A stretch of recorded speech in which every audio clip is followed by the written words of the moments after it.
Herkese selam. Kanalıma ve mutfağıma hoş geldiniz. Bugün sizlere mayasız hamurla şipşak hazırlayabileceğiniz elmalı nefis bir tatlı tarifiyle geldim. Her zaman olduğu gibi malzeme listesi açıklama kısmında yazılı olacaktır. Önemli detayları kaçırmamak adına videoyu sonuna kadar izlemenizi tavsiye ediyor ve sizleri çok bekletmeden hemen tarife geçiyorum.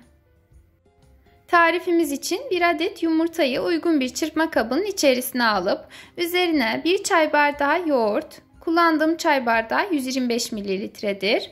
2 dolu yemek kaşığı toz şeker, yarım çay kaşığı tuz, 2 dolu yemek kaşığı zeytinyağı veya sıvı yağ, 1 paket yani 8-10 gram kadar vanilin ve 1 pakette kabartma tozu ilave edip karışımı pürüzsüz bir kıvam alıncaya kadar çırpıcıyla çırpalım.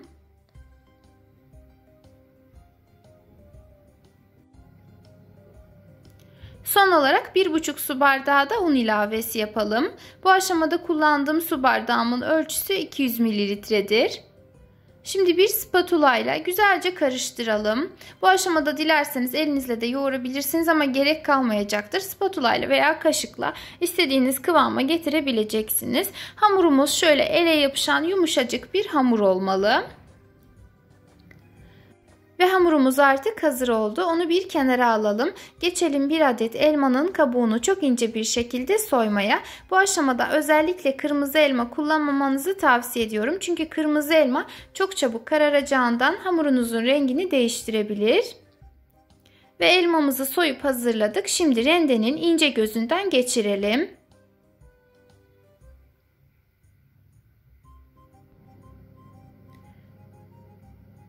Ve rendelediğimiz elmanın tamamını hamurumuzun üzerine ilave edip pürüzsüz bir kıvam alıncaya kadar güzelce karıştıralım.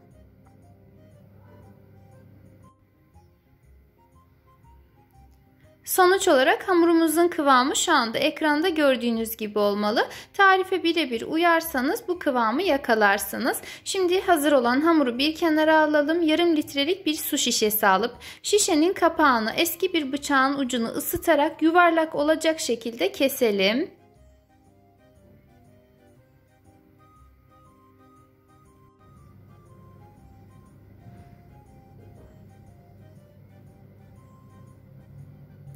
Ve şişemiz artık hazır oldu. Şimdi kapağını çıkartalım ve önceden hazırlamış olduğumuz hamuru içerisine dolduralım. Dilediğiniz, sizlere kolay gelen, basit görünen yöntemlerle hamuru içerisine doldurabilirsiniz. Ben bir poşetin ucunu kestim ve bu şekilde doldurmayı tercih ettim. Hatta kaşıkla bile doldurabilirsiniz. Bu tamamen size kalmış.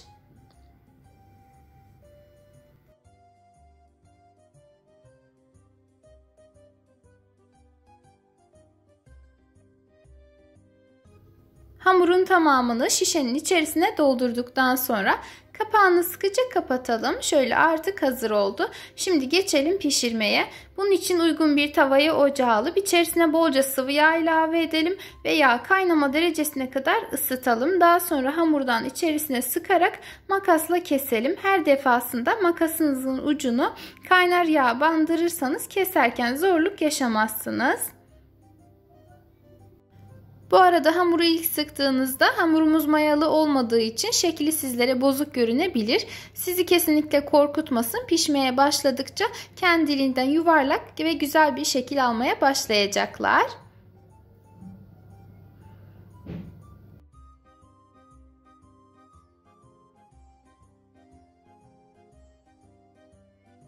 Her tarafları güzelce kızardıktan sonra bir süzgeçle mutfak havlusu serilmiş tabağın içerisine alalım ki fazla yağından arınsın ve geriye kalan hamurun tamamını da aynı şekilde pişirmeye devam edelim. Bu arada tarifimi buraya kadar izleyen çok değerli izleyicilerim, beni her nerelerden takip ediyor iseniz bulunduğunuz ili, ilçeyi veya ülkeyi yorum kısmında belirtirseniz çok sevinirim. Ve de tarifle ilgili herhangi bir sorunuz, görüşünüz, öneriniz olursa onları da yorum kısmına yazabilirsiniz. Her zaman olduğu gibi titizlikle kontrol edip cevaplamaya çalışacağım. Şimdiden değerli yorum ve beğenileriniz için hepinize çok teşekkür ediyorum.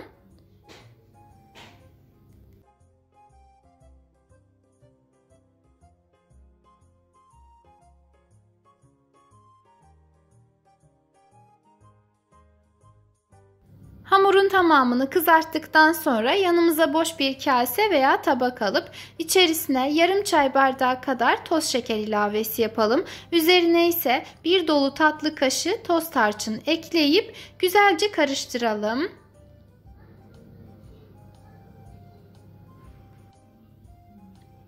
Şimdi pişirmiş olduğumuz tatlıları şekerli karışımın içerisine ilave edip elimizle her taraflarına güzelce bulayalım.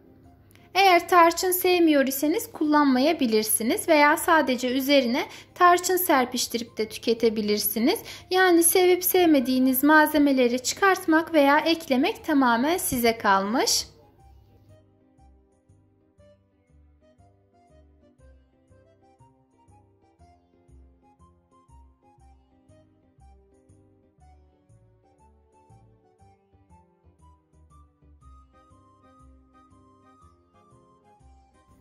Ve elmalı tarçınlı oldukça pratik ve de lezzetli bir tatlı hazırladık.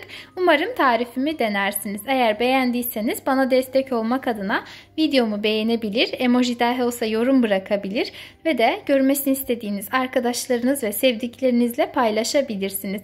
Yepyeni videolu tariflerimden haberdar olmak adına kanalıma ücretsiz bir şekilde abone olup bildirim zilini tüm olacak şekilde etkinleştirmeyi unutmayın. Kendinize çok iyi bakın. Allah'a emanet olun.